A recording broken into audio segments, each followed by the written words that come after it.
রাজনৈতিক দলগুলোর সঙ্গে অন্তর্বর্তী সরকারের প্রধান উপদেষ্টার এবারের সংলাপে জাতীয় পার্টি জাপাকে এখনও আমন্ত্রণ জানানো হয়নি। সরকার একাধিক সূত্র জানিয়েছে, জুলাই আগস্টের অভ্যুত্থানের ছাত্র নেতৃত্বের পক্ষ থেকে দলটির ব্যাপারে আপত্তি এসেছে। এই আপত্তির পেছনে অভিযোগ হচ্ছে ক্ষমতাচ্যুত আওয়ামী লীগের সহযোগী ছিল জাপা।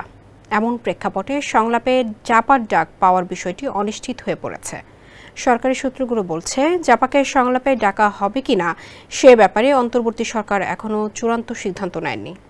সংস্কার, নির্বাচন ও চলমান পরিস্থিতি নিয়ে প্রধান উপদেষ্টা ডক্টর মোহাম্মদ ইউনূস রাজনৈতিক দলগুলোর সঙ্গে তৃতীয় দফায় সংলাপ করছেন।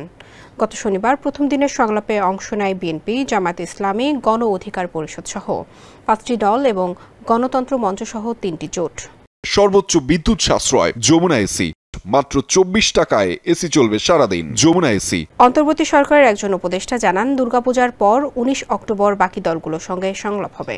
সেদিনের সংলাপের জন্য অলি আহমদের নেতৃত্বাধীন এলপিডি, বিএনপির সঙ্গে যুগপৎ আন্দোলনে থাকা 12 দলীয় জোট, বাংলাদেশ জাসদ ও আন্দালিব রহমান পার্থের নেতৃত্বাধীন বাংলাদেশ জাতীয় পার্টিকে আমন্ত্রণ জানানো হবে।